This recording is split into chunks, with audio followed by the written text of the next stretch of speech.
Hello friends, आज हम फिर आपके लिए एक नई वीडियो लेकर आ गए हैं। एक्चुअली ये वीडियो जो है वो आपके कॉम्पिटिटिव एग्जाम से रिलेटेड है। इसमें हम पेडागोजीज के कुछ क्वेश्चंस डिटेल्ड में डिस्कस करेंगे। अगर हम किसी क्वेश्चन को डिस्कस करते हैं और उसमें अगर कोई ऐसा टॉपिक आता है जिसकी नॉलेज आपको होनी चाहिए, तो हम उसके साथ इन क्वेश्चंस को डिस्कस करेंगे। एक्चुअली ये सीटेट का पेपर है, ठीक है। आपके प्रीवियस ईयर्स में से ये हमने सीटेट का एग्जाम पेपर लिया है, लेकिन ये कॉन्सेप्ट और इसके क्वेश्चन किसी भी को एग्जाम में रिपीट होने के चांसेस है, क्योंकि कॉन्सेप्ट तो देखिए सेम रहते हैं पेडागोजी का। तो हम कोशिश करेंगे कि इस तरीके से हम पेडागोजी को कंप्लीट करें क्वेश्चंस के साथ मात्र 30 दिन में, ठीक है फ्रेंड्स। या फिर इसको हम बहुत जल्दी कवर करने की कोशिश करेंगे कि आपको अच्छे से समझ में आ जाए, क्योंकि देखिए सीटेट का एग्जाम जो है अगस्त में कंडक्ट होने वाला है। तो उससे पहले अगर हम कुछ कॉन्सेप्ट जो कि प्रीवियस ईयर में डिस्कस हुए हैं या फिर आते रहते हैं, उनको अगर हम यहाँ पर डिस्कस कर लेंगे तो क्लियरली आपको समझ में आ जाएगा। तो विदाउट एनी डिले स्टार्ट करते हैं। देखिए ये हमारा सीटेट का पेपर है, तो इसका एक सेट, क्योंकि आपको पता है पिछली बार सीटेट का पेपर काफी दिन चला था एमपी टेट की तरह, ठीक है। तो ये सभी टेट के लिए, चाहे एमपी टेट हो, सी टेट हो, आर टेट हो, कोई भी टेट हो, एच टेट हो, सबके लिए, क्योंकि क्वेश्चन वेरी रिपीट होते हैं, कॉन्सेप्ट वही है, ठीक है। एक खेल क्रिया के दौरान चोट लगने पर रोहन रोने लगा। यह देखकर उसके पिता ने कहा, लड़कियों की तरह व्यवहार ना करो, लड़के रोते नहीं है। पिता का ये कथन, अब देखिए आप चारों ऑप्शंस को ध्यान दीजिए कि क्या है। लैंगिक रूढ़िवादिता को दर्शाता है, लैंगिक रूढ़िवादिताओं को चुनौती देता है, लैंगिक भेदभाव को कम करता है और लैंगिक समानताओं को बढ़ाता है। तो जो ऑप्शंस नहीं है पहले हम उसको डिस्कस कर लेते हैं। आपको कौन सा है यह पता चल गया होगा, लेकिन जो नहीं है वो क्यों नहीं है उसको डिस्कस कर लेते हैं। लैंगिक समानता को बढ़ावा, ऐसा तो बिल्कुल नहीं है, क्योंकि अगर ऐसा होता कि यहाँ पर इक्वालिटी की बात की गई होती तो उसके पिता ये नहीं कहते कि लड़कियों की तरह व्यवहार ना करो, यानी कि लड़कियों और लड़कों का व्यवहार अलग होता है उसके पिता के अकॉर्डिंग, ठीक है। तो यानी समानता को बढ़ावा नहीं दे रहा, लैंगिक भेदभाव को कम करता है, कम नहीं कर रहा है, ये भेदभाव को क्या कर रहा है, बढ़ावा दे रहा है, ठीक है।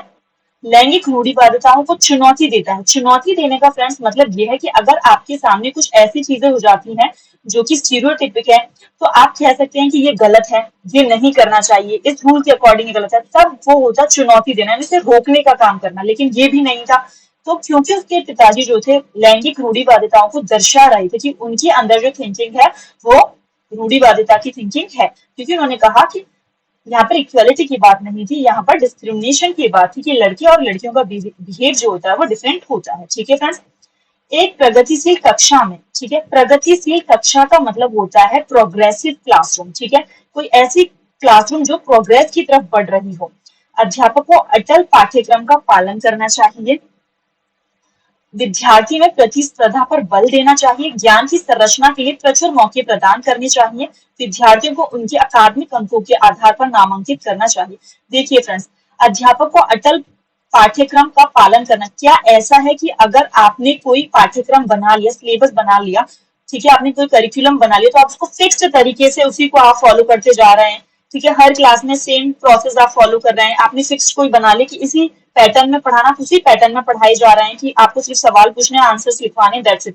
तो ऐसा नहीं है, वो क्लास प्रोग्रेसिव क्लास नहीं कहलाती है, ठीक है। उसके बाद है विद्यार्थी में प्रतिस्पर्धा पर बल देना। क्या कोई भी टीचर ये चाहेगा कि उसके अपनी ही क्लास के स्टूडेंट्स के बीच में कंपटीशन की भावना जागरूक हो? वो चाहेगा कि हाँ, कि बच्चों के अंदर एक प्रोग्रेस करने की भावना जो है वो उत्पन्न हो, लेकिन कंपटीशन की भावना उत्पन्न ना हो, क्योंकि इससे क्या होता है, बच्चों में जेलसी पैदा होती है, ठीक है।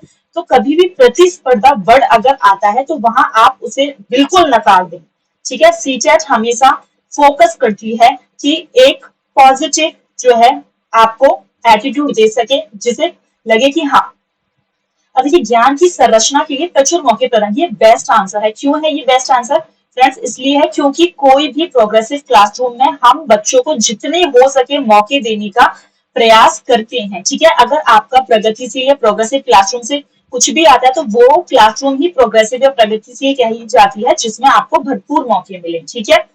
एक गतिविधि के दौरान छात्रों को संघर्ष करते देख एक अध्यापिका बच्चों को संकेत, इशारे जैसे क्या, क्यों, कैसे प्रदान करने का फैसला लेती है। लेव वाइगोत्स्की के सिद्धांत के अनुसार अध्यापिका की यह योजना बच्चों को अधिगम के लिए अनुप्रेरित निष्प्रेरित करती है। अधिगम के लिए पाठ आधारभूत संरचना का काम करती है।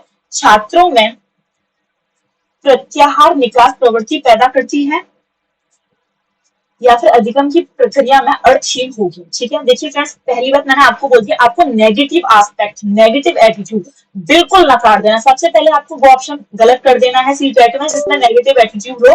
जैसे बोला अधिगम की प्रक्रिया में अर्थहीन होगी। अर्थहीन शब्द ऐसा है कि अधिगम की प्रक्रिया में अगर कोई चीज पार्टिसिपेट कर रही है, ठीक है, और टीचर की मर्जी से पार्टिसिपेट कर रही हो या स्टूडेंट की खुशी उसमें शामिल हो, तो वो चीज अर्थहीन नहीं हो सकती। तो पहला तो यही आपने नकार दिया। ठीक है फ्रेंड्स, सेकंड की बात करें, छात्रों में प्रत्याहार या निकास प्रवृत्तियां पैदा करती है, ऐसा बिल्कुल भी नहीं है। ठीक है, अधिगम के लिए पाठ आधारभूत संरचना, देखिए हमेशा अभी भी हमने यहाँ पर पूछा था कि ज्ञान की संरचना के लिए प्रचुर मौके देती है, तो यहाँ पर भी वही वर्ड है, अधिगम के लिए पाठ या आधारभूत संरचना का काम करेगी। तो इसीलिए ये वाला जो ऑप्शन आपका सेकंड वो बिल्कुल सही है। अब हम बात कर लेते हैं लैब बाइगॉट्स की, क्योंकि इनका नाम आ गया है तो ये हमारा काम बनता है कि इनके बारे में हम थोड़ा बहुत डिस्कस जो है उसे कर लें। तो आप सभी को पता है कि लेव वाइगोत्स्की जो थे, उन्होंने क्या किया था, उन्होंने जो अपना सिद्धांत दिया था वो दिया था आनुवांशिक क्षमताओं को प्राथमिक महत्व इन्होंने दिया कि भाई आनुवांशिक जो क्षमताएं हैं, ठीक है, दो टाइप की होती हैं, आप एक दूसरे से अर्जित करते हैं और एक हेरिटेड वाली होती है। तो उन्होंने पहले तो इस पर बल दिया। दूसरा सामाजिक और सांस्कृतिक, तो इन्होंने संस्कृति पर भी जो है वो बल दिया कि हाँ, बच्चे के विकास में, संज्ञानात्मक विकास में क्या होता है, संस्कृति की भूमिका पर। ये मैं अभी बता रही हूँ, इसके आगे एक क्वेश्चन है जिसमें आपसे पूछा भी है ये कि तो लेव वाइगोत्स्की ने अपनी सिद्धांत में संस्कृति पर बहुत बल दिया। उन्होंने कहा कि बच्चों की संज्ञानात्मक विकास में कौन ज्यादा महत्वपूर्ण होती है, संस्कृति। ठीक है फ्रेंड्स, तो याद रखना ये वाले क्वेश्चन का आंसर है अधिगम के लिए पाढ़े आधारभूत संरचना का काम करेगी, क्योंकि इसमें पॉजिटिव एटीट्यूड भी दिख रहा है आपको। बच्चों के सामाजिकरण के संदर्भ में निम्न से कौन कथन सही है, सही है पूछा है। ठीक है, which is the following correct in the context, संदर्भ मतलब context of socialization of children. विद्यालय सामाजिकरण का एक द्वितीय कारक है और परिवार सामाजिकरण का एक प्राथमिक कारक है। देखिए फ्रेंड्स, पहला ही ऑप्शन बिल्कुल सही है। ठीक है, ये बात आप अच्छे से याद कर लीजिए, कभी भी आपसे सामाजिकरण के कारक पूछे जाते हैं तो बच्चा सबसे पहले कहाँ पैदा होता है, अपने घर में। तो समाज का एरिया जो उसको इन्वायरमेंट सबसे पहले मिलता है वो स्कूल का या विद्यालय का या वातावरण का नहीं मिलता, उसे अपने परिवार का मिलता है। कहते हैं ना कि माँ बच्चों की प्राथमिक शिक्षक है। ठीक है, माँ बच्चों की क्या है, प्राथमिक शिक्षिका। ये क्वेश्चन भी कई दफा रिपीट हो चुका है कि प्राथमिक शिक्षिका बच्चों की कौन है, तो वो उसकी प्राथमिक शिक्षिका बच्चों की माँ है खुद की। तो इसीलिए उसका परिवार जो है वो सामाजिकरण का एक प्राथमिक कारक है और विद्यालय द्वितीय कारक है। ठीक है फ्रेंड्स, बाकी सारे ऑप्शन जो है इसके एंटागोनिस्ट हैं, आप पढ़ सकते हैं इन्हें। बहुबुद्धि का सिद्धांत जोड़ देता है। पहली बात फ्रेंड, आपको ये पता होना चाहिए कि आखिर बहुबुद्धि का सिद्धांत कहता क्या है। ठीक है, जब आपको ये पता होगा कि बहुबुद्धि का सिद्धांत कहता क्या है तो आप आराम से जो है इस क्वेश्चन का आंसर दे पाएंगे। तो देखिए फ्रेंड्स, पहले हम डिस्कस कर लेते हैं कि बहुबुद्धि का, अब ऑप्शंस पहले पढ़ लेते हैं फिर हम आपके साथ डिस्कस करेंगे बहुबुद्धि का सिद्धांत। ठीक है, बुद्धि लब्धि केवल वस्तुनिष्ठ प्रशिक्षणों द्वारा ही मापी जा सकती है। दूसरा ऑप्शन है, एक आयाम में बुद्धिमत्ता अन्य सभी आयामों में बुद्धिमत्ता निर्धारित करती है। यानी इसका अर्थ ये है कि मान लीजिए आपको नॉलेज है मैथ्स की, तो क्या ये जरूरी है कि आपको सारे सब्जेक्ट्स की बकायदा बराबर नॉलेज हो? नहीं फ्रेंड्स, इसमें पॉजिटिव एटीट्यूड नहीं है, ऐसा नहीं होता है। कोई बच्चा इंग्लिश में होशियार है, कोई गणित में, कोई अदर सब्जेक्ट में, तो कोई किसी सब्जेक्ट में।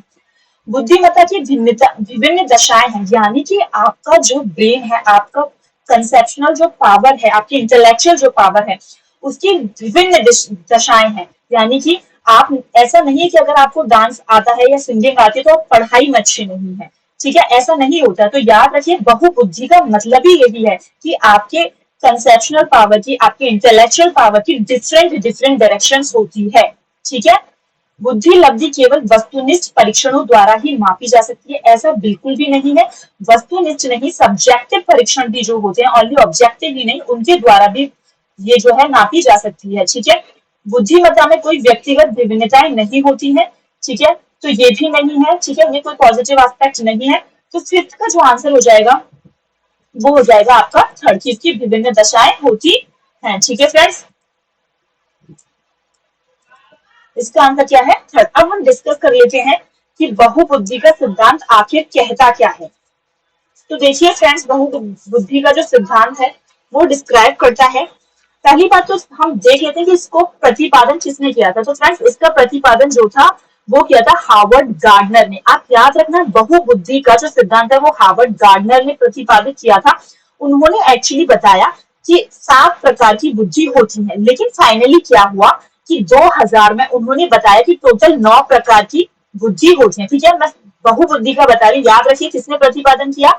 हार्वर्ड गार्डनर ने। और टोटल कितने प्रकार की उन्होंने बुद्धि दी? 9 प्रकार की। ठीक है फ्रेंड्स, जो 2 प्रकार पहले उन्होंने सिर्फ आपकी 7 प्रकार की ही दी थी, फिर 8वीं की उन्होंने, फिर 9वीं की। जो 8वीं और 9वीं उन्होंने ऐड की, 8वीं में उन्होंने प्राकृतिकवादी बुद्धि को ऐड किया और 9वीं में उन्होंने अस्तित्ववादी बुद्धि को ऐड किया। याद रखना, बहुत इंपॉर्टेंट है। बहुबुद्धि सिद्धांत गार्डनर ने दिया पहला।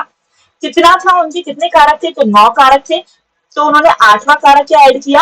8वां प्राकृतिकवादी। और 9वां क्या ऐड किया उसमें? 9वां किया आपका अस्तित्ववादी।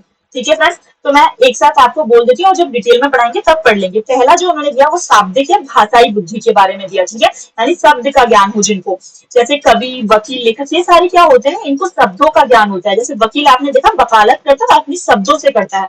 दूसरा इन्होंने दिया दूसरा इन्होंने दिया तार्किक या गणितीय बुद्धि। जिन लोगों में जैसे गणितज्ञ होते हैं, वैज्ञानिक होते हैं, जिनमें लॉजिकल बुद्धि होती है, उनको क्या कहते हैं? तार्किक या गणितीय बुद्धि। तीसरा उन्होंने दिया स्थानिक बुद्धि। ठीक है, जैसे कि आपके जिनका दृश्यात्मक संचार जो हो बहुत अच्छा हो, जैसे मूर्तिकार, अपने दिमाग में कुछ भी सोचते हैं और उसको बना देते हैं, चित्रकार, तो ये सब जो है स्थानिक बुद्धि में आते हैं। फिर शारीरिक गतिज बुद्धि उन्होंने दिया, अंतर व्यक्तिगत दिया और अंतरा व्यक्ति। देखिए, अंतर व्यक्तिगत और अंतरा व्यक्तिगत में डिफरेंस क्या है, आप इसे समझने की कोशिश कीजिए। ठीक है, एक है इंटरपर्सनल और दूसरा इंट्रा पर्सनल। ऐसा क्यों है? अगर मान लीजिए कि अब जब इंटरपर्सनल कब आती है? जब 2 लोगों के बीच में बुद्धि हो, यानी कि आपके अंदर इतनी पावर है कि आप दूसरे के दिमाग में क्या चल रहा है इसको पहचान ले, इसको एनालिसिस कर ले, तो ये होती है इंटर। ठीक है, यानी कि अंतर व्यक्तिगत। लेकिन अगर आप अपने ही आपको इंट्रोस्पेक्शन करते हैं तो ये होती है इंट्रा, यानी खुद के स्वयं के बारे में जानना। उसके बाद है आपकी संगीतात्मक, प्राकृतिक और अस्तित्ववादी। ठीक है फ्रेंड्स, 9 प्रकार की होती है। 9 में पहली शाब्दिक, दूसरी स्थानिक, तीसरी तार्किक, चौथी शारीरिक, 5वीं अंतर व्यक्तिक, फिर अंतरा व्यक्तिगत, उसके बाद आपकी संगीतात्मक और प्राकृतिकवादी और अस्तित्ववादी। ठीक है फ्रेंड्स, आई होप कि ये आपको टॉपिक बिल्कुल क्लियर हो गया होगा। इतना ही आपसे बहुबुद्धि के बारे में पूछा जाएगा, हार्वर्ड गार्डनर के बारे में, और कितने प्रकार की है? 9 प्रकार की। अब बात कर लेते हैं लॉरेंस कॉल्बर की। आपको पता है ये गेस्टाल्टवादी है। ठीक है फ्रेंड्स, कई दफा ये क्वेश्चंस में पूछ लिया जाता है। किसी कार्य को इसलिए करना क्योंकि दूसरे इसे स्वीकृति देते हैं, नैतिक विकास के कौन से चरण में ये आता है? ठीक है, आपसे पूछा, तो आपको लॉरेंस कॉल्बर के सारे चरण जो है वो पता होनी चाहिए। ठीक है, तो ये जो आता है ये आता है आपका,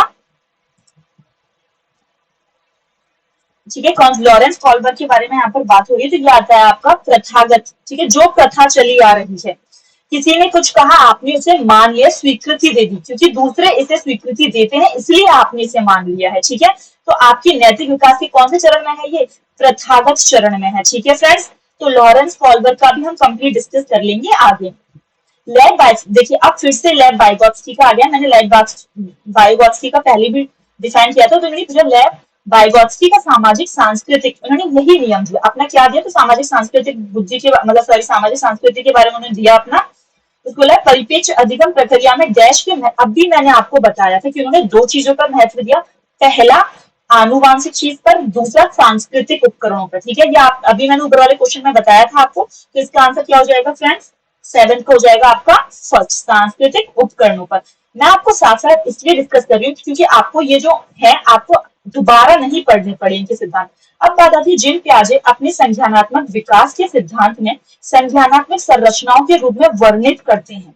क्या? मनोवैज्ञानिक उपकरणों को, उद्दीपन अनुक्रिया संबंध को, विकास का समीपस्थ क्षेत्र, स्कीमा या मनोभाव को। ठीक है फ्रेंड्स, देखो, जिन प्याजे जो थे उन्होंने संज्ञानात्मक विकास का सिद्धांत दिया, ये सब आगे आपको कंप्लीटली पता है। फिर उनसे पूछा है कि संज्ञानात्मक संरचनाओं को डैश के रूप में वर्णित किया है, तो इसका आंसर होगा स्कीमा या मनोबंध के रूप में। अब पहली बात ये आती है कि आखिर स्कीमा है क्या? स्कीमा किस चीज को कहते हैं फ्रेंड्स? तो एक्चुअली स्कीमा क्या होता है, आप जो डेली बेसिस पर जो ये बहुत दफा रिपीट हो स्कीमा, अगर स्कीमा आपको कहीं वर्ड दिख जाता है, मैं एक आपको की पॉइंट बताती हूँ, स्कीमा अगर आपको वर्ड दिख गया उसका आंसर जिन प्याजे होगा। कई दफा ऐसे उल्टा घुमाकर पूछ लिया जाता है कि अगर स्कीमा जो है वो शब्द किसने दिया है तो उसका आंसर क्या है, जिन प्याजे। तो आप याद रखिए जिन प्याजे से ही स्कीमा जो है डायरेक्टली प्रोपोर्शनल है, रिलेटेड है कंप्लीटली। तो बात करते स्कीमा होता क्या है। तो फ्रेंड्स स्कीमा एक्चुअली क्या होता है कि आप डेली बेसिस पर जो बिहेव कर रहे हो उसमें आप कौन सी क्रियाएं अपना रहे हैं, ठीक है, क्योंकि आपको हैबिचुअल हो जाती है तो आप कौन सी क्रियाएं अपना रहे हैं, कौन सा मनोभाव अपना रहे हैं, तो उसी को हम कहते हैं स्कीमा, और ये जिन प्याजे से ही रिलेटेड है, ठीक है फ्रेंड्स। दोबारा आ जाता है कि जिन प्याजे की संज्ञानात्मक विकास के सिद्धांत में पूर्व संक्रियात्मक अवस्था में विकास का मुख्य गुण क्या होता है, ठीक है फ्रेंड्स। तो अब चूंकि जिन प्याजे का सवाल आ ही गया है तो हम जिन प्याजे को अच्छे से डिस्कस कर लेते हैं कि आप, क्योंकि यहाँ पर आपने देखा हमने वाइगोत्स्की को डिस्कस कर लिया, ठीक है, हमने बहुबुद्धि को डिस्कस कर लिया, तो अब हमें क्या करना चाहिए, जिन प्याजे को अच्छे से डिस्कस कर लेना चाहिए कि आखिर जिन प्याजे बताते क्या हैं। तो पहले सवाल पढ़ लेते हैं। तो देखिए आपको पता है कि प्याजे जो थे वो संज्ञानात्मक विकास के लिए पहले तो भाषा, पहले आप एक पॉइंट नोट कीजिए, जिन प्याजे हमेशा भाषा पर बल दिया है। जिन प्याजे जैसे स्कीमा के डायरेक्टली प्रोपोर्शनल है, जिन प्याजे वैसे ही डायरेक्टली प्रोपोर्शनल है भाषा के, ठीक है। वाइगोत्स्की जो है वो कहीं ना कहीं संस्कृति से रिलेटेड है और आनुवांशिकता से रिलेटेड है, लेकिन जिन प्याजे आपके भाषा से रिलेटेड है। उन्होंने कहा कि अगर कोई इंसान भाषा बोलना सीख लेता है तो उस इंसान का जो सामाजिक या मनोवैज्ञानिक विकास होता है वो तेज हो जाता है। ये जिन प्याजे का कथन था, ठीक है। तो आपको ये कुछ चीजें जो है वो ध्यान में रखनी है। उसके बाद आता है कि आखिर जिन प्याजे जो थे उन्होंने दिए कौन कौन से सिद्धांत और उनके जो है कितने टाइप के उन्होंने सिद्धांत इसमें दिए थे, ठीक है। पहले हम ऑप्शंस पढ़ लेते हैं। अमूर्त सोच का विकास, विचार सोच में केंद्रीकरण, परिकल्पित निगमात्मक सोच या संरक्षण और पदार्थों को क्रमबद्ध करने की क्षमता। यहाँ पर इंग्लिश में लिखा हुआ है, जिसे हिंदी में समझ में ना आए वो इंग्लिश में भी पढ़ सकते हैं, ठीक है फ्रेंड्स। तो इन्होंने एक्चुअली आपको पता है मोटे तौर पर 4 अवस्थाएं जो थी वो दी थी। तो पहली कौन सी थी, इंद्रिया जनित भ्रामक अवस्था, ठीक है। अच्छे से नोट कर लीजिए आप, जिन पे आ जाएगा आपको बार बार पढ़ने की जरूरत नहीं, क्वेश्चन जिस पर आता है मैं डायरेक्टली बता दी कि ऐसा क्वेश्चन उत्तर आएगा। तो पहला है इंद्रिय जनित भ्रामक अवस्था, और ये जो अवस्था होती है फ्रेंड्स ये होती है जन्म से 2 वर्ष तक। अब देखिए इसे जन्म से 2 वर्ष तक क्यों कहा गया है, क्योंकि बच्चे जो होते हैं ना अपनी इंद्रियों का उपयोग करते हैं, जैसे किसी को भूख लग रही हो, ठीक है, या बच्चे जो होते हैं किसी वस्तु के अस्तित्व से, ठीक है, वो इतने अभिज्ञ नहीं होते हैं, ठीक है। तो ऐसी जो होती है उनसे ये जो सारी कंडीशंस आती है वो आती है इंद्रिय जनित भ्रामक अवस्था। दूसरी अवस्था है पूर्व संक्रियात्मक अवस्था, जिसमें 2 से 7 वर्ष तक, ठीक है। पहली कितनी थी, जन्म से 2 वर्ष तक, और दूसरी कौन सी है, 2 से 7 वर्ष तक। तीसरी अवस्था आती है मूर्त संक्रियात्मक अवस्था, ठीक है, 2 से 7 हो गई, तो ये आएगी 7 से 11 वर्ष तक। और चौथी आती है अमूर्त संक्रियात्मक अवस्था, जो की होती है 11 वर्ष से आगे, ठीक है फ्रेंड्स। तो 4 हिस्सों में बांट दिया है इसको, पहला जन्म से 2 वर्ष तक, फिर 2 से 7 वर्ष तक, और फिर 7 से 11 वर्ष तक, और फिर उसके ऊपर 11 से ऊपर। ये जिन प्याजे की 4 अवस्थाएं याद रखिएगा बिल्कुल।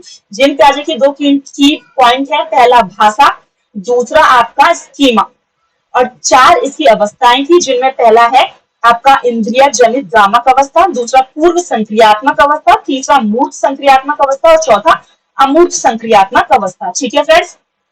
अब सवाल ये आता है कि आखिर इस क्वेश्चन का आंसर क्या है। तो देखिए फ्रेंड्स इस क्वेश्चन का आंसर है आपका, क्या ये है अमूर्त सोच का विकास, विचार सोच में केंद्रीकरण, परिकल्पित निगम। देखिए परिकल्पित निगमात्मक जो होता है ना फ्रेंड वो सबसे लास्ट में बनता है। आप किसी चीज को परिकल्पना कर रहे हैं, कल्पित कर सकते हैं, तो ये अभी जनरेट नहीं होगी, बाद में जनरेट होगी। और उन्होंने क्या पूछा है, पूर्व संक्रियात्मक अवस्था के आपसे गुण पूछे हैं, ठीक है। तो आपका हो जाएगा विचार सोच में केंद्रीकरण, क्योंकि अभी मैंने बताया पूर्व जो संक्रियात्मक अवस्था है वो कौन से नंबर पर आएगी, आपकी सेकंड नंबर पर, ठीक है। तो इसका है अमूर्त जो हो जाएगी। तो अमूर्त को देखिए क्या होता है, अमूर्त में ना आप वस्तुओं के अस्तित्व को पहचान, मतलब सॉरी, आप सोचने की शक्ति आ चुकी होती है, आपको हर चीज दिखाने की जरूरत नहीं होती। अगर आपसे कोई चीज कही गई है तो आप उसको इमेजिन कर सकते हैं, दैट इज अमूर्त, ठीक है। विचार सोच में केंद्रीकरण, इसमें क्या है अमूर्त और इसमें फर्क क्या, पहले डिफरेंस समझिए। यहाँ पर आपका केंद्रीकरण आ जाता है, यानी कि आप 2 से 7 वर्ष के बीच में आ गए हैं, तो आपको अगर कोई चीज बोल दी गई है तो आप उसे मान लेते हैं, ठीक है, आपकी सेंट्रलाइज हो जाती है थिंकिंग। ये लिखा है सेंट्रेशन ऑफ थॉट्स, ठीक है। परिकल्पना हमेशा रखिए लास्ट की, इमेजिनेशन हमेशा लास्ट का चरण होता है किसी चीज का, कि आप किसी को इमेजिन कर रहे हैं। अमूर्त अवस्था जो होती है लास्ट के चरण होते हैं, ठीक है। ये आपको मैंने ऊपर ऊपर बता दिया मोटे तौर पर, और फिर हम और अच्छे से पढ़ लेंगे इसे। विकास के संदर्भ में निम्न में से कौन सा कथन सही है? विकास की दर सभी संस्कृतियों में सभी के लिए समान होती है। ठीक है फ्रेंड्स। नेक्स्ट ऑप्शन है कि विकास केवल विद्यालय में होने वाला अधिगम से ही होता है। तीसरा ऑप्शन है विकास केवल बाल्यावस्था के दौरान ही होता है, विकास बहुआयामी होता है। देखिए फ्रेंड्स, तो हम चारों ऑप्शंस को डिस्कस करें उससे पहले मैं आपको बता दूं इसका आंसर क्या होगा। बहुआयामी होता है। विकास का कोई आयाम नहीं होता है, ग्रोथ का आयाम होता है, डेवलपमेंट का कोई आयाम नहीं होता है। किसी भी क्षेत्र में आपका डेवलपमेंट हो सकता है। ठीक है, डेवलपमेंट तो डेवलपमेंट है, आप कुछ भी करिए आपका डेवलपमेंट हो रहा है। अगर आप खेल रहे हैं तो भी आपका डेवलपमेंट हो रहा है, पढ़ रहे हैं तो भी, आप कुछ सोच रहे हैं तब भी आपकी थिंकिंग प्रोसीजर बढ़ रही है। ठीक है, तो ये बहुआयामी, जैसे बहुबुद्धि हमने पढ़ा था वैसे ये बहुआयामी है। विकास केवल बाल्यावस्था के दौरान ही होता है, ऐसा बिल्कुल भी नहीं है। क्या आपका पूर्ण अवस्था के दौरान या किशोर अवस्था के दौरान विकास नहीं होता? बिल्कुल होता है। उसमें जो चीज होती है वो बाल्यावस्था में नहीं होती है, जो बाल्यावस्था में होती है उससे ज्यादा अच्छी चीजें आपकी नेक्स्ट अवस्थाओं में हो जाती है। विकास केवल विद्या, ऐसा बिल्कुल नहीं। क्या विकास केवल विद्यालयों में होता? अगर ऐसा होता तो पहले गुरुकुल या घरों में जो शिक्षा लेते थे वो पॉसिबल नहीं थी, तो ये भी गलत है। विकास की दर सभी संस्कृतियों में सभी के लिए समान है, बिल्कुल भी नहीं। देखिए फ्रेंड्स, सबकी अलग अलग संस्कृति है और सब उसी स्पीड से बढ़ रहे हैं। आपको रिजर्वेशन सिस्टम से लगा लीजिए, अगर बराबर होती तो क्या रिजर्वेशन सिस्टम देने की जरूरत पड़ती? नहीं पड़ती। तो सभी संस्कृतियों में सभी के लिए समान होती है, ये गलत है। ठीक है, तो सही संदर्भ पूछा था इसका यह है, विकास बहुआयामी होता है। जन्म से किशोर अवस्था तक बच्चों में विकास किस क्रम में होता है? ठीक है फ्रेंड्स, तो देखिए अभी मैंने आपको ये डिफाइन किया था। ठीक है, मैंने अभी आपको डिफाइन किया था, अगर आपको याद हो, जिन प्याजे का ही मैंने आपको डिफाइन किया था, चार अवस्थाएं बताई थी। तो मैंने आपको बोला सबसे लास्ट में अमूर्त जाएगी, तो अमूर्त किसमें है? यहाँ अमूर्त मतलब आपकी थिंकिंग जो है वो बढ़ जाए। तो अमूर्त किसमें होती है? हम बड़े लोगों में जो होती है वो अमूर्त सोचिए। मूर्त किसमें? जो हमसे, मैंने आपको स्टार्टिंग से बताई थी, संवेदीय पेशी वाली सबसे पहले, पूर्व संक्रियात्मक दूसरे नंबर की, तीसरा आपका मूर्त और चौथा था अमूर्त। तो संवेदी पेशी वाली जो है आपकी सबसे पहले नंबर पर थी। चार अवस्थाएं अभी बताई मैंने जिन प्याजे में, और उनमें सबसे पहले कौन सी है? संवेदिक पेशी अवस्था में आप अपनी इंद्रियों का इस्तेमाल कर रहे होते हैं। फिर मूर्त अवस्थाएं। ठीक है, मूर्त अवस्था में आप चीजों को देखकर पहचान जाते हैं। जैसे कोई, अगर कोई स्टूडेंट है मान लीजिए 260 वर्ष का है, तो हम बताते हैं ना, देखिए ये एप्पल है, इसको एप्पल कहते हैं। ठीक है, तो यानी आपको दिखाकर समझाना। मूर्त और अमूर्त यानी कि बड़े होकर आपको विचारों से समझना। ठीक है फ्रेंड्स, तो इसका आंसर क्या हो जाएगा? फर्स्ट। एक प्रगतिशील कक्षा में व्यक्तिगत विभिन्नताओं को किस प्रकार देखा जाना चाहिए? ठीक है, अगर अभी मैंने प्रगतिशील शिक्षा देखी, कितने क्वेश्चंस जो है वो आपको सेम चीज है, तो इसीलिए मैंने बोला आप क्वेश्चन से ज्यादा कॉन्सेप्ट पर ध्यान दीजिए। मैं आपको कीवर्ड्स भी बता रही हूँ क्योंकि सीटेट को क्वालिफाइड करना इज नॉट टू टफ। ठीक है, आप बहुत इजीली सीटेट को क्वालिफाइड कर सकते हैं, सिर्फ आपको कुछ की पॉइंट्स याद रखने हैं। पहला, आपको हमेशा पॉजिटिव अप्रोच या पॉजिटिव एटीट्यूड देखना है कि किसमें है। कभी भी बच्चों के विरुद्ध कुछ नहीं बोलना। अगर ऑप्शन में बच्चों के विरुद्ध कोई लाइन लिखी गई है, आपको उस ऑप्शन पर जाना ही नहीं है। बहुत सीधा सा कॉन्सेप्ट है। सीटेट हमेशा जो होती है वो स्टूडेंट सेंट्रलाइज या चिल्ड्रन सेंट्रलाइज कॉन्सेप्ट है। ठीक है, कोई भी टेट की एग्जाम में हमेशा जो स्टूडेंट्स होते हैं उनको ज्यादा प्रायोरिटी दी जाती है, तो उनके खिलाफ तो आपको जाना ही नहीं है। आप भूल जाएंगे बात कि उनके खिलाफ अगर कोई चीज ऑप्शन में लिखी हुई उनको मारना भी ना, बिल्कुल नहीं करना आपको उस ऑप्शन को टिक। एक प्रगतिशील कक्षा में व्यक्तिगत विभिन्नताओं को किस प्रकार देखा जाना चाहिए? तो पहला, अधिगम की प्रक्रिया में बाधा।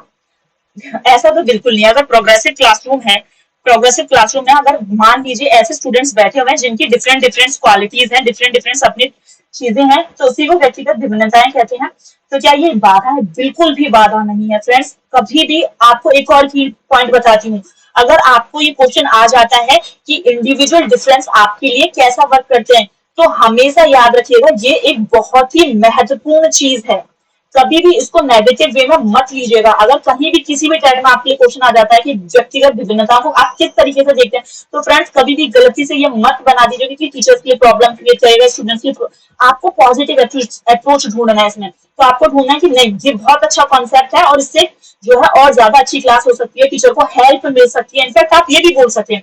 तो देखिए ऑप्शन पढ़ लेते हैं। अधिगम की प्रक्रिया में बाधा, बिल्कुल भी नहीं। Negative approach, wrong. अध्यापक के पक्ष में असफलता, नेगेटिव अप्रोच, रॉन्ग। असफलता हुई, मैंने अभी आपको बताया व्यक्तिगत विभिन्नता हमेशा एक अच्छी चीज है। ऐसा होता है तो एक बढ़ावा मिलता है टीचर को, क्लासरूम को, प्रोग्रेसिव क्लासरूम बनती है। योग्यता आधारित समूह बनाने का मापदंड नहीं, ऐसा बिल्कुल भी नहीं है। आप ऐसा नहीं कि लोगों में अलग अलग भिन्नताएं हैं, अलग अलग क्वालिटीज हैं, तो आप उसको एक समूह बनाकर रख देंगे। ठीक है, आप अच्छे हैं, आपको एक ग्रुप में डाल देते हैं, आप बोले आपको, ऐसा भी नहीं। अध्यापन अधिगम प्रक्रिया की परियोजना के लिए महत्वपूर्ण। देखिए आ गया आपको पॉजिटिव अप्रोच, महत्वपूर्ण है, ये एक बहुत ही इंपॉर्टेंट जो चीज है, इंपॉर्टेंट फंक्शन प्ले करती है, ठीक है, प्रोग्रेसिव क्लासरूम में। तो इसका आंसर क्या हो जाएगा फ्रेंड्स, ये वाला। एक समावेशी कक्षा पर डैश पर जोर होना चाहिए, ठीक है। समावेशी आपको पता है इंक्लूसिव क्लासरूम होता है, समावेशी मतलब सबको साथ लेकर चलना। ये आपसे यही क्वेश्चन पूछ लिया जाता है कभी बार कि समावेशी कक्षा से आप क्या मतलब समझते हैं। इसका मतलब है सबको साथ लेकर चलना, ठीक है। तो आप ये मत लीजिए कि इसमें बहुत टाइम लग रहा है, एक्चुअली मैं एक कॉन्सेप्ट को क्लियर कर रही हूँ, क्योंकि सीटेट हो कोई भी टेट हो, इन्हीं कॉन्सेप्ट को घुमाता रहता है, ठीक है। तो मैं चाहती हूँ कि आप पेपर देने का तरीका समझे, ना केवल क्वेश्चंस के आंसर रटे, आप पेपर समझे कि हाँ मैडम ने बताया था कि पॉजिटिव अप्रोच ढूंढना है तो हमें ये देखना है, मैडम ने बताया था कि जिन प्याजी की कॉन्सेप्ट ये है तो हमें ये देखना है, ठीक है। तो आप तरीका समझें, ठीक है। तो बात कर लेते हैं कि समावेशी कक्षा जो है किस पर जोर देती है, क्या प्रदर्शन अभिमुखी लक्ष्यों पर, यानी कि परफॉर्मेंस ओरिएंटेड बोलना है। कभी भी आप ऐसे क्वेश्चंस को टिक मत लगाना, ठीक है। कभी भी हमारा उद्देश्य, टीचर का उद्देश्य, क्लासरूम का उद्देश्य, प्रोग्रेसिव क्लासरूम का उद्देश्य, समावेशी कक्षा इंक्लूसिव क्लासरूम का उद्देश्य केवल और केवल परफॉर्मेंस बेस्ड नहीं होता है, ठीक है फ्रेंड्स। अभिवेदी समरूपी निर्देशों के द्वारा अनडिफरेंशियल इंस्ट्रक्शन नेवर नेवर। सामाजिक पहचान के आधार पर छात्रों को अलगाव, फ्रेंड्स इसमें देखिए अलगाव बढ़ा गया है। क्या आप सिग्रेशन करना चाहेंगे, अलगाव करना चाहेंगे सामाजिक आधार पर? नहीं, समावेशी कक्षा इसका नहीं है। हर बच्चे के सामर्थ्य को अधिकतम करने के लिए अवसर प्रदान करना। आपने ऊपर भी क्वेश्चन देखा था कि बच्चों को क्या देना चाहिए, अवसर देना चाहिए, हमें कंपटीशन की भावना उत्पन्न नहीं करनी चाहिए, उनको अवसर। तो बेस्ट आंसर अगर कहीं लिखा हुआ है कि बच्चों को मौका देना, बच्चों को अवसर देना, बच्चों को, मैंने पहले ही आपको बताया सीटेट जो है चाइल्ड सेंट्रलाइज्ड एग्जाम है, मेनली सीटेट की मैं बात कर रही हूँ। आपके बच्चों के बेनिफिट में जो है, जहां पर बच्चा फ्री महसूस करता है, लिबरल महसूस करता है, जैसे मौके मिलते हैं, वो बेस्ट आंसर होगा आपके लिए, ठीक है। तो फोर्थ आंसर है इसका दिव्यांगजन, ये वाला आंसर है फ्रेंड्स, ठीक है। दिव्यांगजन अधिकार अधिनियम 2016, ठीक है। तो अनुसार निम्न से किस शब्दावली का प्रयोग उपयुक्त है? आपसे पूछा according to the rights of person with disability act 2016 which of the following term is appropriate to use? पहला मंदित छात्र, दूसरा है विकलांग छात्र। देखिए फ्रेंड्स, कभी भी किसी भी स्टूडेंट को आप, हम लोग तब से पढ़ रहे हैं, हमने कई चीजों में डिस्कस भी किया है, डीआईबी के बारे में मैं ऑलरेडी कई वीडियो बनाती हूँ, बताती हूँ। तो अगर दिव्यांगजन, देखिए 2016 में एक एक्ट पारित हुआ एक वर्ड के लिए, क्या आप डीआईबी को किस तरीके से, दिव्यांगजन को किस तरीके से संबोधित करेंगे? देखिए, तो हमारे मंदित छात्र नहीं कह सकते, रिटार्डेड स्टूडेंट नहीं होते हैं डीआईबी, जिनको कोई प्रॉब्लम है, जिनको शारीरिक दिव्यांगजनता है, वो लोग रिटार्डेड हो ये जरूरी नहीं है, उनकी दिमाग में कोई कमी नहीं है फ्रेंड्स। दिव्यांगजन जो वर्ड है वो केवल केवल ब्रेन से रिलेटेड नहीं है। तो आप मंदिर छात्र को तो वैसे ही गलत कर दें, विकलांग छात्र, आप किसी भी स्टूडेंट को हैंडीकैप स्टूडेंट कहकर संबोधित नहीं करें, ये गलत है, ठीक है। तीसरा, चौथा पढ़ लेते हैं पहले, छात्र जिसका अशक्त शरीर हो, यानी स्टूडेंट विद क्रिपल्ड बॉडी, नहीं, उसका अशक्त शरीर नहीं है, उसकी क्षमताएं, डिसेबिलिटी है उसको, लेकिन उसका शरीर जो है अशक्त नहीं है। छात्र जिसे शारीरिक दिव्यांगता हो, ठीक है, किसी को फिजिकल डिसेबिलिटी हो, ये बिल्कुल राइट वर्ड है, ठीक है। तो आप शारीरिक डिसेबिलिटी से ही स्टूडेंट को 2016 एक्ट के अकॉर्डिंग जो है डिफाइन करेंगे। फिर आ जाता है आपका 15वां क्वेश्चन, अधिगम कठिनाइयों से जूझते छात्रों की जरूरतों को संबोधित करने के लिए एक अध्यापक क्या नहीं, नहीं पर ध्यान दीजिए, क्या नहीं करना चाहिए? दृश्य श्रव्य सामग्रियों का इस्तेमाल, देखिए आप बताइए, क्या दृश्य श्रव्य सामग्रियों का इस्तेमाल नहीं करना चाहिए? नहीं, बिल्कुल करना चाहिए। सबसे बेस्ट कॉन्सेप्ट तो फ्रेंड यही, अगर किसी एग्जाम्पल में ये आ जाता है कि हमें क्या यूज करना चाहिए, तो आपका पहला आंसर ही होता, आपको दृश्य श्रव्य सामग्री, क्योंकि इसमें आपकी ज्यादा से ज्यादा जो है सेंस यूज होते हैं, आपकी आईज यूज हो रही है, आपकी ईयर्स यूज हो रहे हैं, ज्यादा से ज्यादा आपके जो है सेंस यूज हो रहे हैं, तो ये तो सही होता है, लेकिन यहाँ पर नहीं पूछा है। संरचनात्मक शिक्षा शास्त्रीय उपगमों का इस्तेमाल, ये भी, क्या कंस्ट्रक्टिव पेडालॉजिकल अप्रोच यूज नहीं करनी चाहिए? बिल्कुल यूज करनी चाहिए। व्यक्तिगत शैक्षणिक योजना बनाना, बिल्कुल, अगर मान लीजिए आपकी क्लास में अलग अलग स्टूडेंट्स हैं तो उनको आप अलगाव मत कीजिए, उनको मौका दीजिए, एक अच्छे वे में उनको इस्तेमाल कीजिए, एक अच्छे वे में, और उन पर्टिकुलर इंसान की आप अलग अलग योजना बना सकते हैं कि मान लीजिए कि किसी को ये निशक्तता है, किसी को अदर है, तो आप उनके लिए पर्टिकुलरली योजना बना सकते हैं, तो ये भी सही, मतलब ये तो होगा ही नहीं। तो शिक्षा शास्त्र और आकलन की जटिल कभी भी जटिल वर्ड अगर सी टैग में किसी भी टैग में आता है तो वो गलत होता है। हमेशा आपको याद रखना है कि आप सरल से सरल, इजी से इजी जो है कॉन्सेप्ट जो है वो यूज करेंगे। ठीक है फ्रेंड्स, जटिल वर्ड इज नॉट अ की पॉइंट फॉर सीटेट और एनी अदर फर्दर एग्जामिनेशन। जटिल तो आपको करना ही नहीं है। ठीक है, तो इसका आंसर फोर्थ वाला है friends.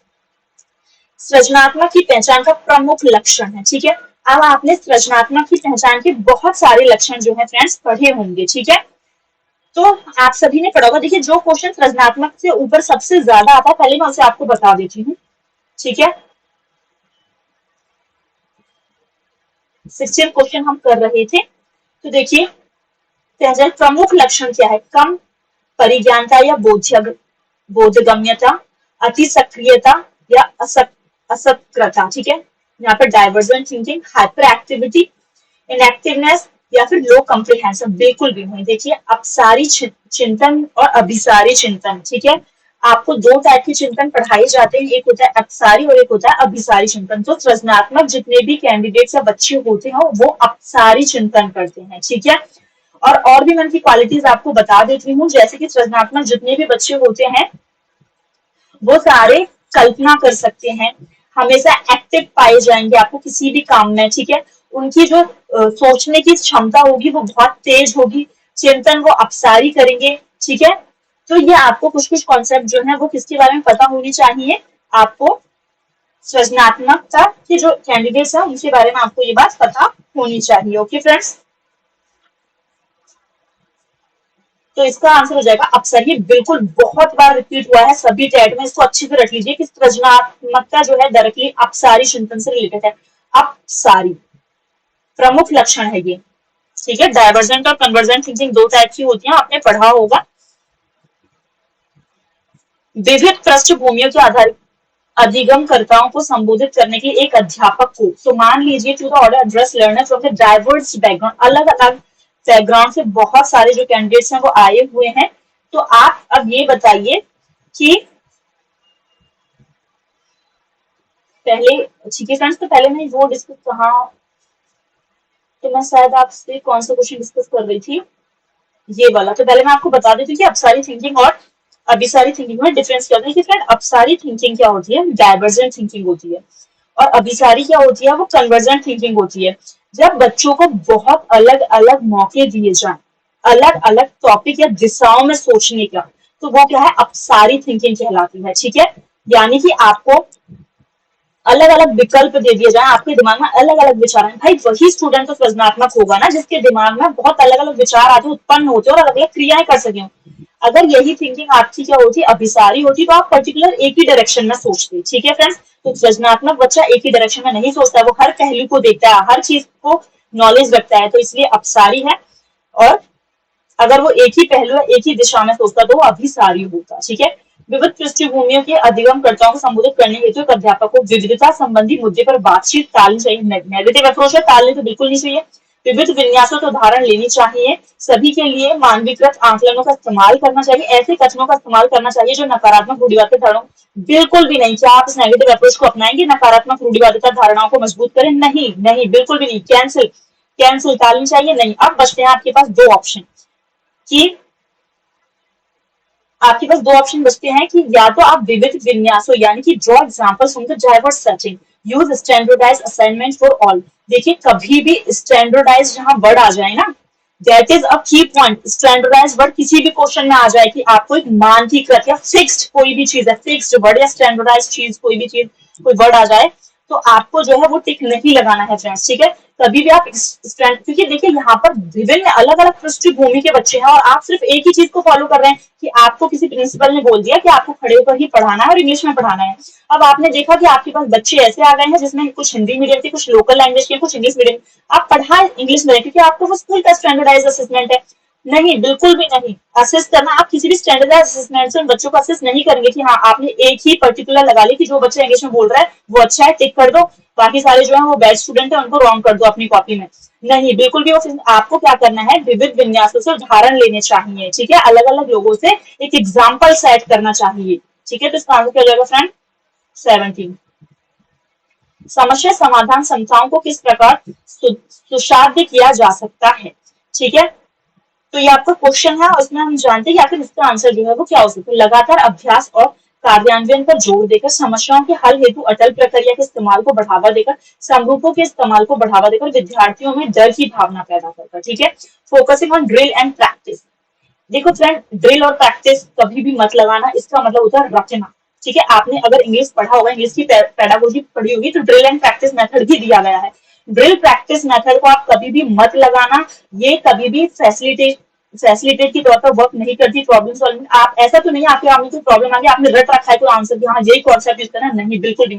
CTET is based on concept, मैं इसीलिए आपको बता रही हूँ कॉन्सेप्ट पे डिपेंड करता है, आपको आंसर रटनी नहीं है, समझनी है यहाँ। ये बिल्कुल गलत है। ठीक है, आपको ड्रिल तो बिल्कुल करना है, रटनी तो कोई चीज है ही नहीं फ्रेंड, ये गलत है। ठीक है, ये मैंने लगा दिया इसको, लेकिन ये गलत है। ठीक है, आपको कोई चीज रटनी नहीं है। समस्याओं के हल हेतु अटल प्रक्रिया के इस्तेमाल को बढ़ावा देना, इंकरेजमेंट ऑफ फिक्स्ड, अब भी फिक्स्ड मैंने की पॉइंट बताया था, fixed standards, never use this kind of word, these are the negative approach in CTET. बिल्कुल यूज मत करिए आप ऐसे, गलत कर दीजिए, ये भी गलत, ये भी गलत। ठीक है फ्रेंड्स, बात कर लेते हैं थर्ड की, समरूपों के इस्तेमाल को बढ़ावा देकर, इंकरेजिंग यूजिंग एनालॉजीज। ठीक है, और चौथा है जनरेटिंग फियर, क्या आप बच्चों में डर की भावना पैदा करनी चाहिए? नहीं, नेगेटिव अप्रोच, और वो भी बच्चों के खिलाफ नेगेटिव अप्रोच तो सीधा बर्दाश्त ही नहीं कर सकता।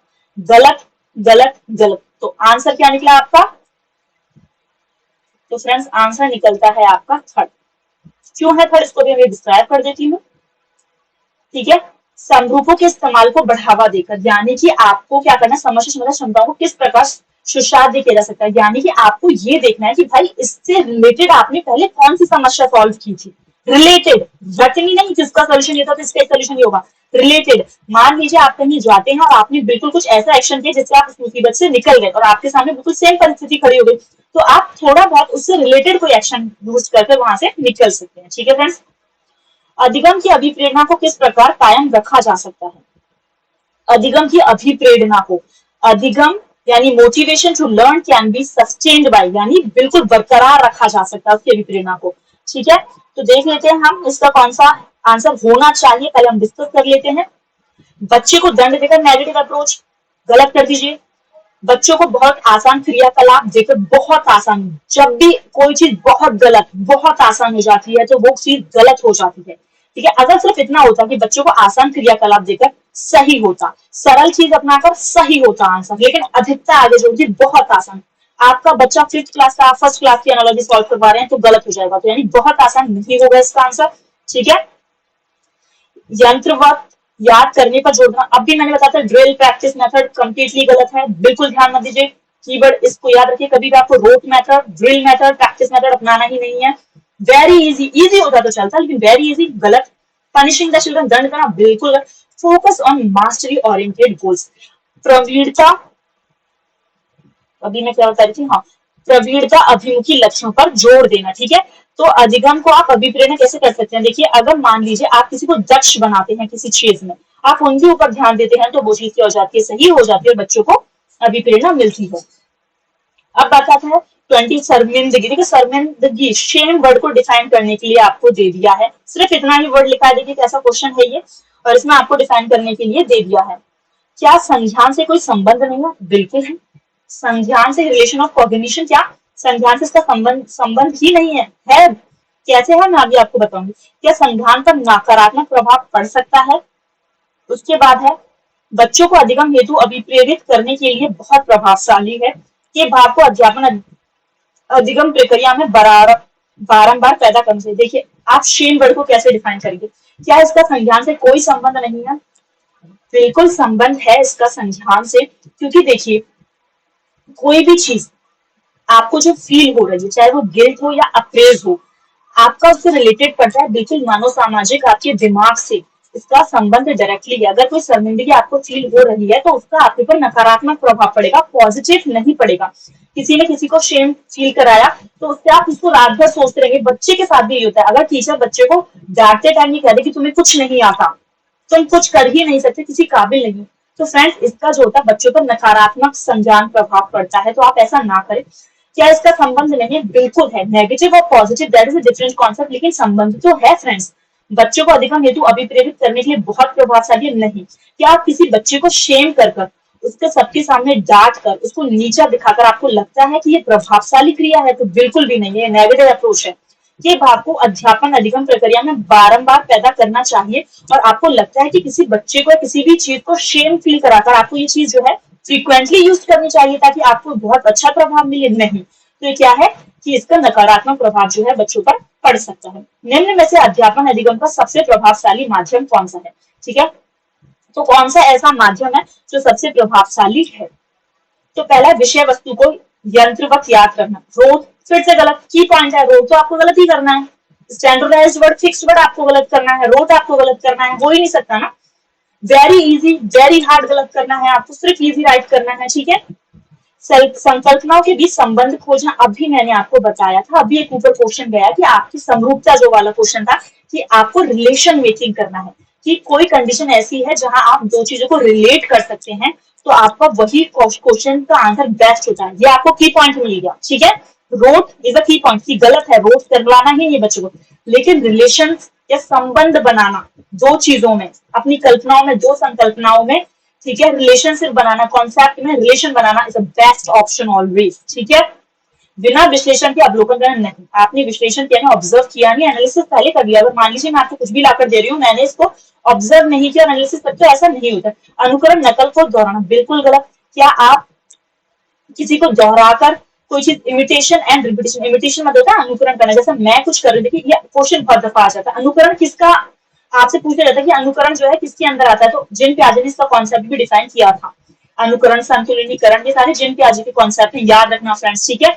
तो अगर आपसे पूछ लिया जाए तो ये भी गलत है, तो सबसे बेस्ट आंसर कौन सा हो जाएगा? मैंने अभी आपको बताया की पॉइंट ये, ठीक है। 22 30 क्वेश्चन है, 30 क्वेश्चन को डिस्कस करेंगे, लेकिन डिस्कस हम ऐसे करेंगे क्योंकि मैं की पॉइंट्स आपको साथ में बता रही हूँ। फ्रेंड्स, जो की पॉइंट्स मैं आपको बता रही हूँ सिर्फ इसी पेपर में, जो इस पेपर में होता है, इसमें ही यूज नहीं होगा। आप मेरे की पॉइंट्स को किसी भी पेपर में यूज कर लेना, आंसर आपका सही ना हो तो आकर मुझे बता देना, ठीक है फ्रेंड्स। डायरेक्टली मैं आपको बता रही हूँ क्योंकि सीटेट के मैंने इतने पेपर एनालिसिस किए हैं, अभी भी मैं आप भी जब पढ़ाती हूँ, जो बच्चे मेरे पास सीटेट पढ़ने के लिए आते हैं, तो मैं उनको यही चीज बताती हूँ और उनके बकायदा बहुत अच्छे नंबर आ जाते हैं पेडागोजी में।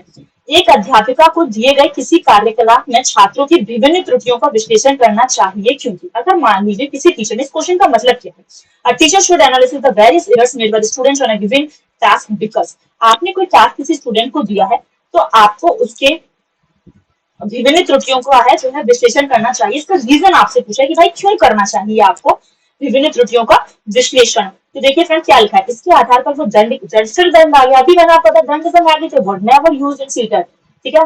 किसी भी टाइप में यूज होती है, भाई बच्चों के खिलाफ तो आपको जाना ही नहीं है। आप टीचर बन रहे हो, वो भी प्राइमरी के बन रहे हो चाहे सेकेंडरी के बन रहे हो, बच्चों के खिलाफ कभी मत जाइएगा। अगर आंसर आपने बच्चों के खिलाफ लगा दिया, आपका आंसर गलत है।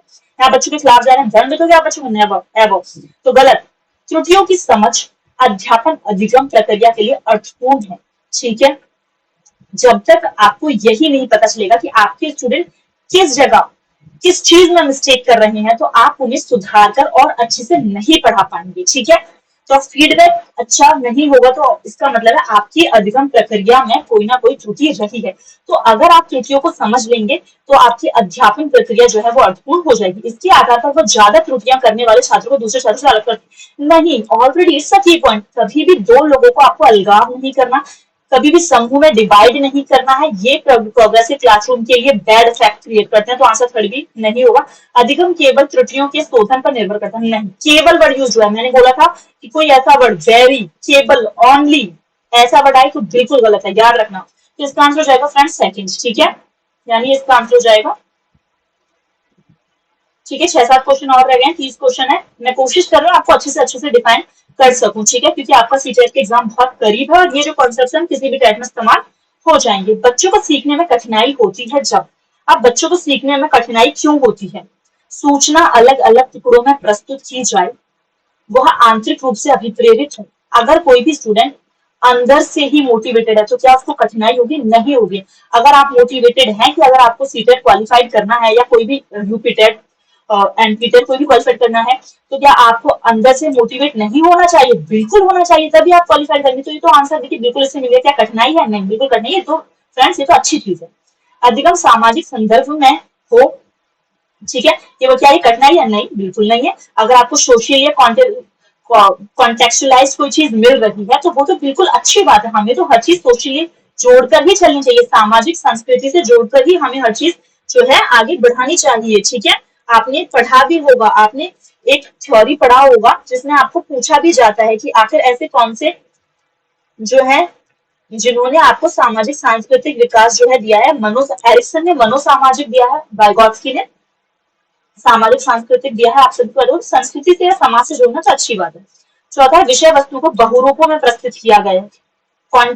Content is represented through the multiple ways.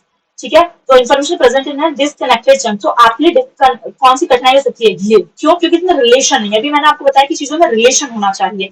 तो आपको कोई कहीं का क्वेश्चन पूछ लिया, कोई कहीं का क्वेश्चन पूछ लिया, आप कंफ्यूज हो जाएंगे, ये कठिनाई उत्पन्न करेगा। इसलिए 23 का आंसर फ्रेंड्स कौन सा है? फर्स्ट है। ठीक है फ्रेंड्स, मैं आपको समझा इसलिए नहीं क्योंकि आपके दिमाग में अटक, पढ़ तो आप भी सकते हैं, आंसर आप भी रख सकते हैं, लेकिन कुछ चीज ऐसी है जो आपको बताना बहुत जरूरी है ताकि आप उन्हें किसी भी एग्जाम में यूज कर सकें। अब अधिगम की सर्वोत्तम अवस्था कौन सी है? ठीक है फ्रेंड्स, तो अब क्वेश्चन आता है कि अधिगम की सर्वोत्तम अवस्था कौन सी है?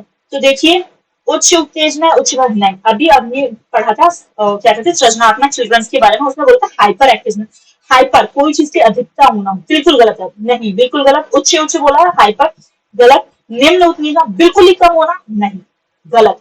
किसी चीज की अधिकता, किसी चीज की न्यूनता घातक होती है, तो यानी कि दोनों ही ऑप्शन गलत है। संतुलित, सबसे सही वर्ड है संतुलित उत्तेजना। ठीक है, कोई भय नहीं हो आपके अंदर और संतुलित हो, तो ये चीज बिल्कुल सही। तो थर्ड आंसर इसका है। अधिगम की संरचनात्मक विचार ये सुझाव देता है कि ज्ञान की संरचना में क्या सुझाव देता है? बच्चों की कोई भूमिका नहीं नेगेटिव अप्रोच। बच्चे बिल्कुल ही इनएक्टिव रहेंगे, तो रोल प्ले नहीं करेंगे, तो ऐसे अधिगम का फायदा ही क्या? बच्चे पूर्ण रूप से वयस्कों पर निर्भर करते हैं, नहीं। पूर्ण रूप से, कंप्लीटली, पूरी तरीके से नहीं, बिल्कुल नहीं। कुछ कुछ जगह करते हैं जहां वो अनुकरण कर रहे होते हैं या कुछ ऐसा कर रहे होते हैं, लेकिन पूर्ण रूप से निर्भर नहीं करते हैं। बच्चे सक्रिय भूमिका निभाते हैं, बिल्कुल सही है, बच्चे एक्टिव है, इसमें बच्चों के लिए पॉजिटिव अप्रोच है। Answer is third. पाठ्य पुस्तकों पर निर्भर नहीं होना चाहिए, केवल और केवल टेक्स्ट बुक पर डिपेंडेंट नहीं होनी चाहिए आपकी कोई भी अधिगम व्यवस्था, इसलिए नहीं। याद रखना, की पॉइंट हो सकता है, कभी भी टेक्स्ट बुक पर डिपेंडेंट नहीं होना है आपको। अधिगम के लिए निम्न में से कौन सी साधारण धारणा उपयुक्त है? योग्यता सुधार्य, योग्यता अटल है, प्रयासों से कोई फर्क नहीं पड़ता, असफलता अनियंत्रित है। बताइए कौन सा आंसर? पहले आप खुद सोचा कीजिए, उसके बाद आप मेरा आंसर सुना कीजिए। तो क्या फेलियर इज अनकंट्रोलेबल? आप कंटिन्यूअसली फेल होते जाएंगे, ऐसा है? बिल्कुल नहीं है। आप मेहनत करेंगे, डेफिनेटली आप पास होंगे, तो ये तो बिल्कुल गलत है। Efforts don't make any difference, आप एफर्ट लगाएंगे और आपको कोई डिफरेंस ही नहीं मिलेगा, बिल्कुल गलत आंसर है। Negative fact, negative approach, wrong, both are wrong. Ability is fixed, fix answer is always, always and always is a negative, तो गलत। मैंने आपको कई दफा बताया है, एबिलिटी इज इम्प्रूवेबल, आप योग्यता को इम्प्रूव कर सकते हैं। आज आपको पेडागोजी के कुछ टॉपिक्स आते हैं, कल ज्यादा आएंगे, परसों से ज्यादा आएंगे, तो इंप्रूव होता है, तो आंसर इज फर्स्ट। ठीक है, ओके फ्रेंड्स, कौन सा आंसर है? फर्स्ट। निम्न में से कौन सी परिपाटी विद्यार्थियों में संकल्पनात्मक समझ में बढ़ोतरी करने में सहायक होती है? ठीक है, 27 का देख लेते हैं। Conceptual understanding among students is likely to improve in the setting which emphasis on, ठीक है, किसके ऊपर जोड़ देती है? ठीक है, तो इसका आंसर क्या क्या हो सकता है? प्रतिस्पर्धा, मैंने आपको बोला कंपटीशन इज नेगेटिव वर्ड, कभी यूज मत कीजिए, कभी कंपटीशन आपको नहीं कराना। पाठ्य पुस्तक, अभी मैंने आपको बताया, यही पीछे का क्वेश्चन होगा फ्रेंड्स, ये वाला नहीं कहीं था, ये रहा। मैंने आपको बताया पाठ्य पुस्तक पर डिपेंडेंट कभी आपको नहीं लेना, आंसर गलत हो जाएगा। देखिए फ्रेंड्स, मेरा बताया हुआ एक कॉन्सेप्ट जो सिर्फ एक क्वेश्चन में यूज कर रही हूँ, अपने कॉन्सेप्ट को सभी क्वेश्चंस में लग रहा है, आपके आने वाले एग्जाम्स में भी लगेगा। इसके अलावा मैं सेकंड पेपर लेकर आऊंगी, आप उसमें देख लीजिएगा, सेम कॉन्सेप्ट लगेंगे, बहुत आसानी से आप इसमें चीज गेन कर सकते हैं। सिर्फ आपको जो मैं बता रही हूँ उनको ध्यान रखना है। ये तो गलत हो गया फ्रेंड्स, सेकंड भी गलत हो गया। ठीक है, बारंबार परीक्षा, क्या आप फ्रीक्वेंटली एग्जामिनेशन लेते रहेंगे, इससे कॉन्सेप्ट डेवलप हो जाएगा, बच्चों के अंदर नहीं होगा, ये भी गलत है। ठीक है, आप फ्रीक्वेंटली कोई चीज करते हैं, वो चीज नहीं होती, गलत है ये। ठीक है,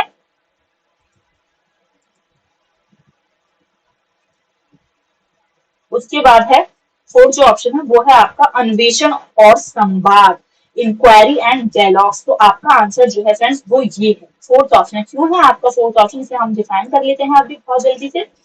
ठीक है, तो फोर्थ ऑप्शन आपका इसलिए है क्योंकि यहाँ पर आप बच्चों को मौका दे रहे हैं। अभी मैंने आपको बताया था, जब आप conceptual understanding of students likely to improve in the setting which emphasis, निम्न से कौन सी परिपाटी विद्यार्थी संकल्पना तक समाज को बढ़ा देती है? जब आप किसी चीज को इंक्वायरी करेंगे, आप संवाद करेंगे, आपस में बात करेंगे, मौका देंगे एक दूसरे को, तब। अब सिर्फ 2-3 क्वेश्चन और रह गए फ्रेंड, थोड़ा सा पेशेंस और बना लीजिए, क्योंकि इससे आपका, आप देखना कल जो मैं पेपर लेकर आऊंगी उसमें कॉन्सेप्ट बेस्ड आएगा ना, आपको मेरे से पूछने की जरूरत नहीं पड़ेगी, आप स्वयं आंसर दे देंगे। एक कार्य के दौरान साइना स्वयं से बात कर रही थी कि वह कार्य को किस प्रकार प्रगति से कर सके। लेव वाइगोत्स्की की भाषा और चिंतन के बारे में दिए गए विचारों के अनुसार इस तरह का व्यक्तिगत वाक्य दर्शाता है। खुद से ही बातें करना, ठीक है, खुद से ही बातें करना क्या है, ठीक है। तो 28 क्वेश्चन का सोचिए क्या हो सकता है। क्या ये संज्ञानात्मक अपरिपक्वता हो सकता है, स्व नियमन हो सकता है, सेल्फ रेगुलेशन, आत्म केंद्रित हो सकता है, मनोवैज्ञानिक विकार, क्या इंसान खुद से बातें कर रहा है, चिंतन कर रहा है कि हाँ मुझे ये करना चाहिए, मुझे इसका फॉर्म डाल देना चाहिए, क्या उसको कोई डिसऑर्डर है? नहीं, हम सब भी तो बातें करते हैं ना खुद से, तो हमारे अंदर कोई भी साइकोलॉजिकल डिसऑर्डर नहीं है, तो इसका मतलब ये तो गलत है।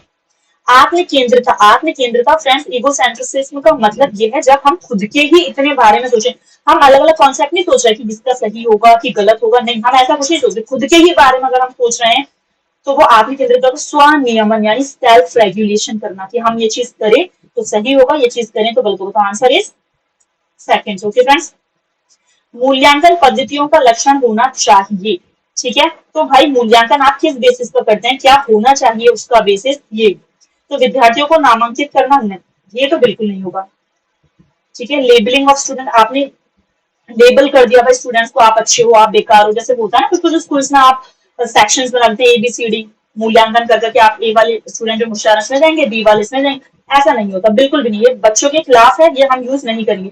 योग्यता आधारित समूहों में विद्यार्थियों को विभाजित करना, क्या आप कभी भी, मैंने ऑलरेडी एक ही कॉन्सेप्ट बता रखा है आपको कि कभी भी आप बच्चों को डिवाइड एंड रूल पॉलिसी आप जो है नहीं अपनाएंगे, आप दरवाजी नहीं बनेंगे बच्चों की जान के लिए, ये पॉलिसी कभी नहीं अपनाएंगे, आप बच्चों को किसी भी समूह में डिवाइड नहीं करेंगे, तो गलत गलत।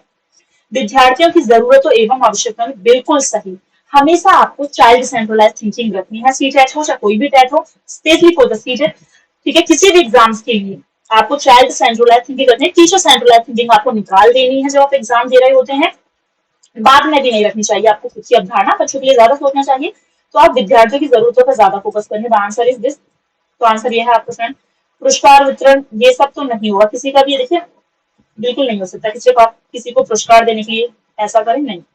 लास्ट क्वेश्चन है, बच्चों के विकास की व्यक्तिगत विभिन्नताओं को किस पर प्रतिरोपित किया जा सकता है, केवल आनुवंशिकता पर, केवल पर्यावरण पर, आनुवंशिक, तो ये अच्छे से आपको पता है कि विकास जो होता है ना फ्रेंड्स, वो कई चीजों पर डिपेंड करता है, आपका आनुवंशिक यानी हेरिडिटी पर भी डिपेंड करता है। आपको अगर मैं बता दूं कि हेरिडिटी के कॉन्सेप्ट जो है किसने दिए, तो आपको पता होगा ये किसने दिया, मेंडल ने दिया, ठीक है फ्रेंड्स।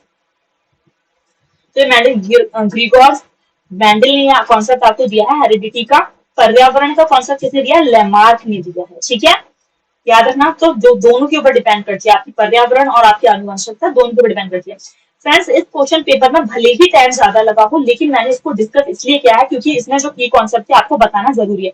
ऐसे ही देखिए, अभी मैंने आपको बहुबुद्धि के बारे में बताया, जिन त्याजी के कॉन्सेप्ट के बारे में बताया, वाइगोत्स्की के कॉन्सेप्ट के बारे में, और थोड़ा बहुत कोहलबर्ग के कॉन्सेप्ट के बारे में बताया। 4 कॉन्सेप्ट इसमें कवर हो गए हैं और अच्छे से भी हमने डिस्कस कर लेंगे। अगला पेपर लेकर आएंगे। देखिए फ्रेंड्स, मैं आपको थ्योरी वाइज क्यों नहीं समझा रहे, क्योंकि वो तो आपके पास भी बुक्स पड़ी होंगी, आप पढ़ सकते हैं। क्वेश्चन वाइज इसलिए समझा रही हूँ क्योंकि आपकी थ्योरी भी साथ साथ मजबूत होगी, की कॉन्सेप्ट भी आपको पता चलेंगे, की पॉइंट्स भी आपको पता चलेंगे, और आपकी क्वेश्चन की प्रैक्टिस भी हो जाएगी प्रीवियस ईयर की। अगर आपको हमारी वीडियो पसंद आती है तो प्लीज लाइक, शेयर और सब्सक्राइब करें। अब हम आपसे मिलेंगे नेक्स्ट वीडियो में, तब तक के लिए थैंक यू।